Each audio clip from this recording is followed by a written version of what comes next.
Well, good evening, everyone. You're listening to Red Pill 78. I am the Corruption Detector, and this is your Red Pill News. Hope everyone's having a lovely day and that you had a marvelous weekend. We had some great shows over the weekend. On Friday night, Kerry Porch, the Project Veritas whistleblower from CNN, he was on the program. Then on Saturday night, we had Charles Pixley. And then, of course, on Sunday, Methods and I had episode 2 of Comfy Sunday. We had a great time and, quite frankly, joined us for a stimulating conversation about current events and what's going on in the world. So I hope you guys get a chance to check out those shows. They are well worth it. Now, we've got a lot of news to get through today. First of all, some updates on the uprising, the People's Uprising in that little speck of dust in the Middle East where that poor Ukrainian airliner went down just the other day. Now, we also have some information from Adam Schiff. He is balking at the idea that he must testify in the impending Senate trial. Then we've also got information on Cory Booker's presidential campaign. Looks like he is dropping out of the race, and a couple of people are pretty upset about it. And then finally, we've got more information about that corrupt Obama DOJ attorney John Carlin. Of course, this is in the things we already knew category, but this is a lot of big news for some people out in the world who've had their eyes closed or their heads buried in the sand for the last couple of years. Just want to make sure I remind everybody about that contest we're running here on the channel, the 200,000 subscriber contest. You have an opportunity to win a $100 gift card. Actually, two of you have the opportunity to win a $100 gift card. All you have to do is like, share, comment, and then help get these videos out and help me get the subscriber base up just a little bit more, and I will be giving those away. Also want to draw attention to the fact that John Mappin, the owner of Camelot Castle in the UK, is going to be on the program for a special interview this week, so keep your eyes open for that. So please, everybody, do sit back, relax, grab your popcorn, and we'll be right back after a quick word from our sponsor. Did you guys know that your assets are not actually yours when times get tough? A precious metal IRA with Noble Gold will let you have real hold on your own assets.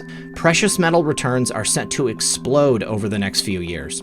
So get in touch with Noble Gold and discover how you can keep your money safe when you need it.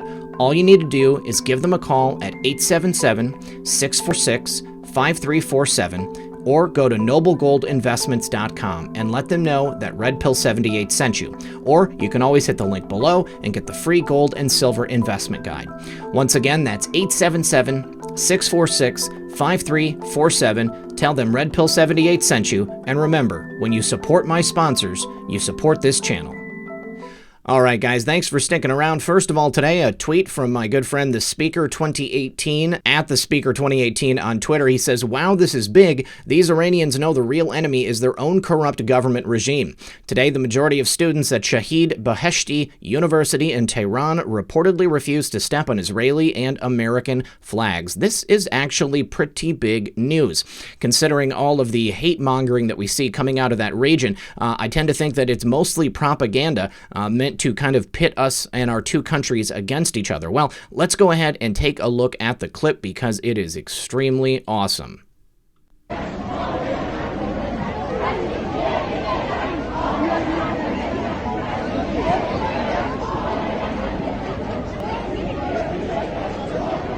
Oh, کجا؟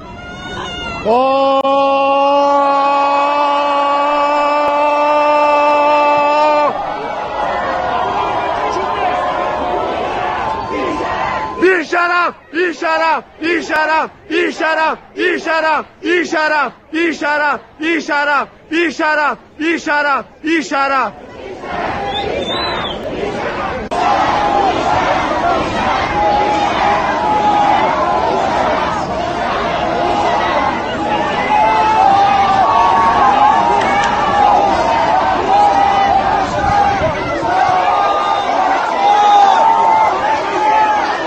So at first only one, and then in the end only a handful of students out of what looks to be hundreds, maybe thousands, people who are interested in freedom and justice and not in being ruled by a totalitarian regime. These people want the same things that we do, and that is why President Trump stands behind the people of Iran, and that is why they try to pit us against each other. I've said so many times on this channel that it is not the people of these nations that we are fighting against. It is the totalitarian governments that rule them. These people want to be free free just as badly as we do, and they deserve it in exactly the same way. All right, I also want to draw your attention to the fact that James O'Keefe and the people at Project Veritas have put out a preview for the expose they are going to be releasing tomorrow. Hashtag Expose 2020 Part 1 comes out tomorrow. You guys are going to want to head over to Method's profile so you can see this little clip. Also, the full 2-minute trailer is included in James O'Keefe's tweet right there. You guys definitely check this out. This is going to be a big one. I'm not going to play this clip because it does have a copywritten song inside of it, so don't want to deal with that. And then this part does have some profanity as well. But please do go and check it out. You guys are going to like it.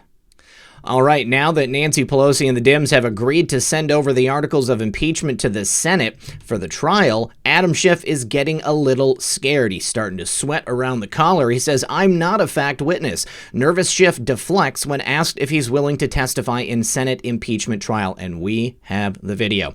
House Intel Chairman Adam Schiff looked a little nervous on Monday morning when he was asked if he's willing to testify in the Senate impeachment trial. President Trump called on Pelosi and Schiff to testify in the Senate impeachment trial. He must be a witness, and so should she, Trump tweeted.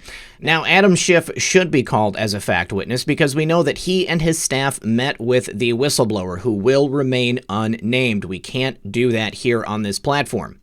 And Schiff continued, he said, "I'm not a fact witness, so other than mollifying the president, I'm not sure why the Senate would call me or Nancy Pelosi."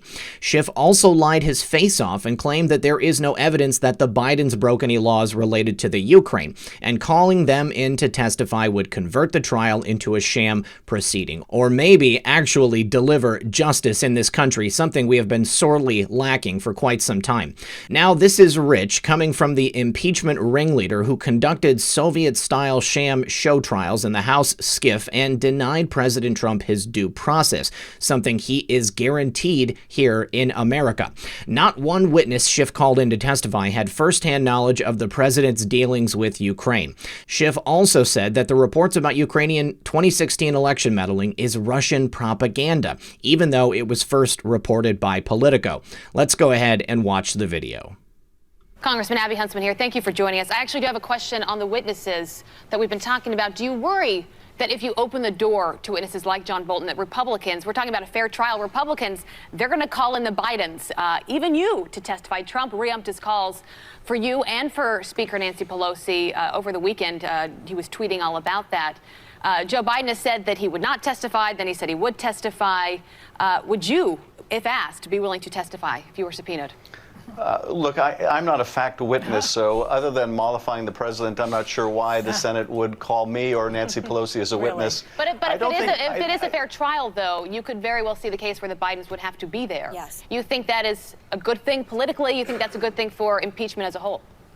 I think what the senators would have to evaluate is, do the Bidens have any relevant testimony? Right. And I think the answer is that they don't. What is at issue here is whether the president withheld military aid, withheld official acts like a White House meeting in order to coerce a country to announce investigations, not even conduct them, but just announce them to help smear his opponent. And there's not much light that Joe Biden or Hunter Biden can shed on the president's conduct. So, yes, then the senators... Why not have them show up and just say, if you have nothing to hide, then come out there and tell the American people that? Because they want to hear both sides of it. It would convert the Senate trial into the same kind of a sham proceeding that the president sought to have Ukraine undertake.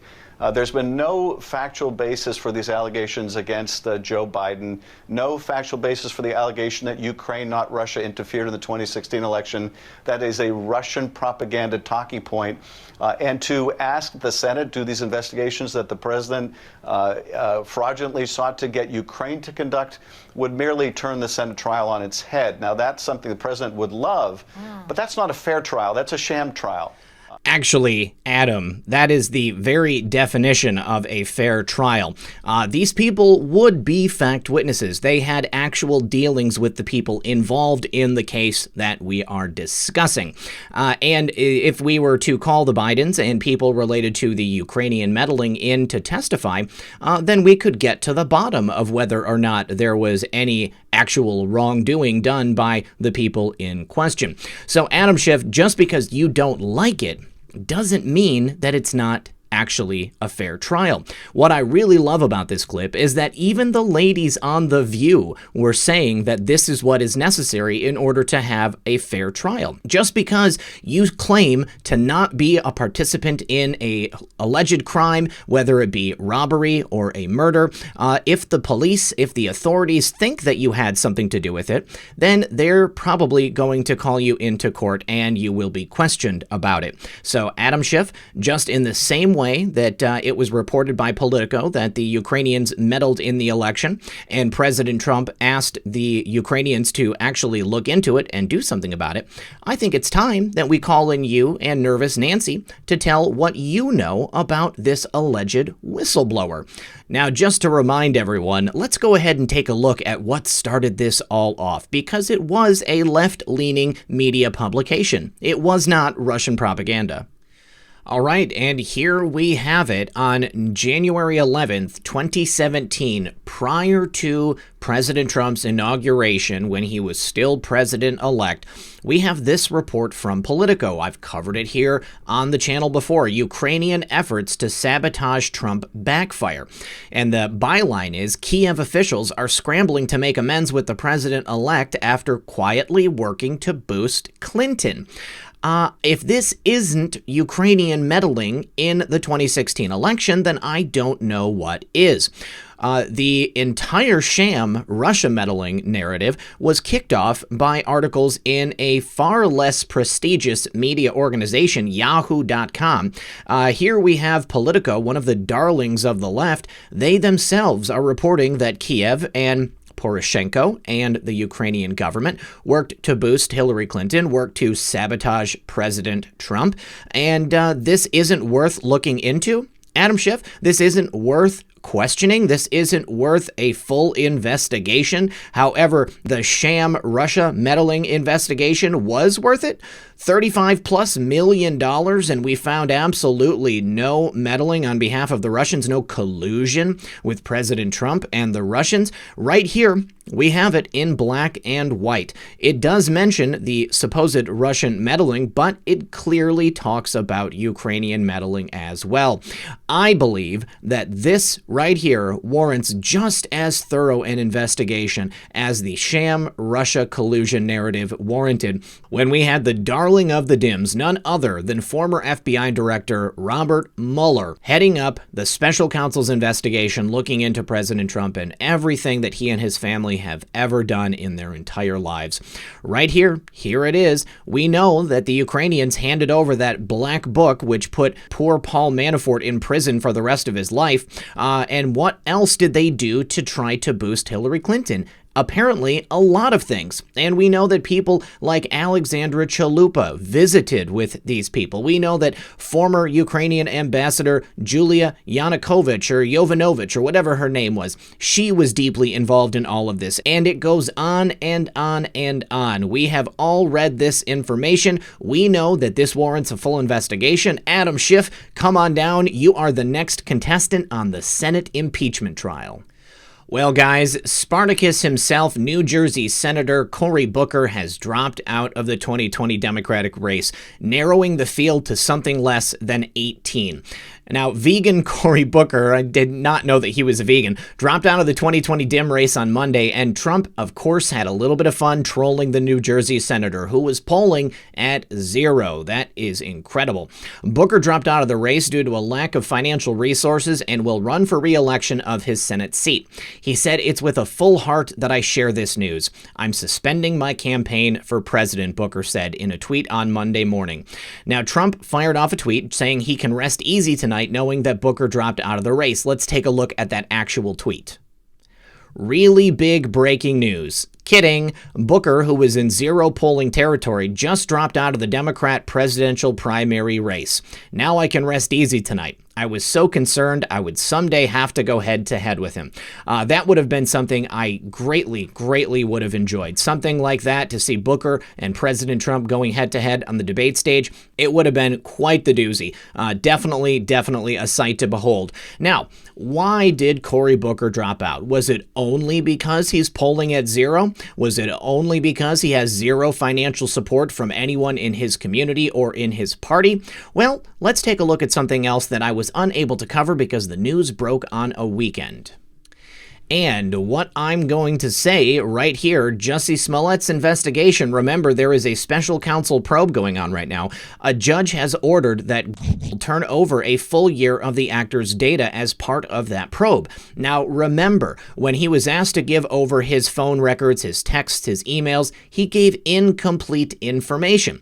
Now I'm sure that everyone watching this program remembers that he was in direct contact with none other than Cory Booker and Kamala Harris. So it wasn't long after they were photographed together, after they were shown to be in communication, that Cory Booker and Kamala put that bill into Congress and had it pass. And it was as a result of the fake attack that took place against Jussie here. Now, a Cook County judge has ordered that Gaggle turn over Jussie Smollett's emails, photos, location data, and private messages for an entire year as part of the special counsel's investigation into the purported attack on the actor. And that should say fake attack. Now, 2 sweeping search warrants, which were obtained by the Chicago Tribune, provide the first public glimpse at the direction of the probe by Special Prosecutor Dan Webb more than 4 months into the investigation. Now, I like that. We're 4 months in, and it's only now that we're hearing something. That tells me that they are looking really, really deeply at exactly what happened, and justice is only just around the corner. Now, the warrants were filed last month in circuit court, and they sought a trove of documentation from Jussie and his manager's Gaggle accounts. Not just emails, but also drafted and deleted messages. Very important when we have heard the information before that people share email accounts, they go in and they write drafts, and then they don't actually have to send them. So this will show that if there was any private correspondence between Jussie and anyone else that had access to his email inbox. But it also includes any files in the Gaggle Drive storage devices, any Gaggle voice texts, calls, or his contacts as well, which of course are going to show Cory and Kamala, and of course any search and web browsing history and location data. So that will show if Jussie, Cory, Kamala, if any of them were meeting up prior to this alleged attack. Now, of course, the investigators sought a full year's data. That is quite a long time, from November 2018 to November 2019, even though the key events in the controversy took place between late July and late March 2019. So this is going back quite far. We're going to get a really good look at what Jussie was up to in the months leading up to this fake attack. Authorities could be looking for any incriminating remarks from Smollett or his manager, especially in the months after State's Attorney Kim Foxx's office abruptly dismissed disorderly conduct charges against the then Empire actor just weeks after his indictment. So here, once again, this is also now going to bring in State's Attorney Kim Foxx, because we know that she had a close relationship. She actually received a call from, I believe, the personal assistant of Michael Obama, and it was after that she made the call to Kim Foxx, and then those charges were just summarily dropped. The mysterious reversal by Foxx's office, coming after Foxx herself stepped aside in name only, sparked a public outcry that ultimately led Judge Michael Tuman to appoint Webb as special prosecutor in late August. Now, what's also very important is that the judge gave the special prosecutor a broad mandate to investigate all aspects of the case, not only its initial handling by Foxx's office, but also whether to criminally charge Smollett again. Now, I want to take you guys to a post that directly references this. Actually, we're going to look at several posts right here. 3237, 3255, and 3435. Feds, DOJ will prosecute. It shall be done. That is as good as gold for me. Then post 3255. FBI and DOJ to review the outrageous Jussie Smollett case in Chicago. It is an embarrassment to our nation. It shall be done. And then finally, the last post, Smollett, federal charges coming. Watch the news. These people are stupid. So stupid, in fact, that they did not think to cover their tracks because they were acting with impunity, thinking they could get away with whatever they wanted. Well, you guys, it's coming. It is happening, and I cannot wait to see what is in that personal data. And finally, something we have suspected for a very long time here on this program. DOJ attorney John Carlin, he worked for the last administration. Well, he did not tell the FISA court that Carter Page had previously worked with the FBI when applying for that fraudulent FISA warrant. Now, this is from the former head of the DOJ's National Security Division, John Carlin. He's in some real trouble. Not only did he lie to the FISA court about FISA abuse, but the Gateway Pundit has determined that he must have been behind lying about Carter Page's past, enabling the deep state to obtain the fraudulent Page FISA warrant. Now, in January 2018, Dan Bongino appeared on Sean Hannity's program on Fox News, and he said, "Sean, let me tell you something, and I am willing to put my credibility behind this on your show tonight. Those messages aren't lost. I absolutely believe this is some kind of canary trap to our leakers again. Make no mistake about this, Donald Trump was set up. This was a sting operation the entire time. Sean, don't discount the name John Carlin within the DOJ. He knew what was going on here in conjunction with Sally Yates, and this is in connection, I think, to the White House on this. Don't discount that name. He left under very suspicious circumstances." So now, if you'll remember, in post 2070, and many other posts like it, actually, we had the chain of command for the mid-year investigation, and that was followed by a list of FBI and DOJ corruption, people who either resigned or were forced out. And we have quite the list here. And on that list, we have none other than John Carlin. And it says Assistant Attorney General, head of DOJ's National Security Division, fired forced. Now, what's really interesting is that John Carlin at one time worked as the personal assistant to none other than Robert Mueller. So you can see how they used people who were very well acquainted with each other to all put into these investigations. The investigation to exonerate Hillary Clinton, the investigation to frame President Trump. Now, I said personal assistant, but it was actually chief of staff to Robert Mueller. Now, Carlin was replaced with Mary McCord, and she would later accompany acting Attorney General Sally Yates to see White House counsel Don McGahn regarding Michael Flynn, keeping it all in the family. Now, Carlin announced his resignation just one day after he filed the government's proposed 2016 Section 702 certifications. Now, while Carlin was in charge, it was also found after an audit that there was massive irregularities, a lot of corruption, and even criminal activity that was taking place under his watch. Now, on March 11th of 2016, the Justice Department announced the indictment of Evgeny Buryakov, who was a Russian who was acting as an agent of the Russian Federation, but did not provide notice to the Attorney General. Now, it's interesting, the person who helped to make the case against this guy right here was none other than Carter Page. So John Carlin would have been very, very well acquainted with the fact that Carter Page was an asset within the United States government, working not only for the Federal Bureau of Investigation, but also the clowns in America. That information would have been pretty relevant because he just got done working with him. And it wasn't just one time. Carter Page worked with the federal government on a number of occasions to help expose Russian spies inside the United States. So it begs the question, how and why would John Carlin and other people within the FBI consider Carter Page to be a Russian spy if he had just got done helping them expose many Russian spies? Well, the answer to that is that John Carlin unequivocally lied and did it knowingly. John Carlin's team would have been specifically tasked with querying whether or not Carter Page had worked for the FBI in the past, and when efforts were being made to create the FISA warrant on Carter Page. So this proves beyond a shadow of a doubt that John Carlin knowingly lied to the FISA court. So now the question is, who is going to bring him to task? John Carlin broke the law, and this was not the only time. I do believe that in the very near future, we will see charges against none other than John Carlin. Well, guys, as more information comes to the forefront, it is only a matter of time before people begin to drop like flies. They are running scared. Mark my words, it is happening, and pretty soon these people are going to pay for the illegal activities they performed while in their official duties as representatives of various agencies within the United States government. As always, this has been Red Pill 78. I am the Corruption Detector, and this was your Red Pill News. Good luck, everyone, and God bless.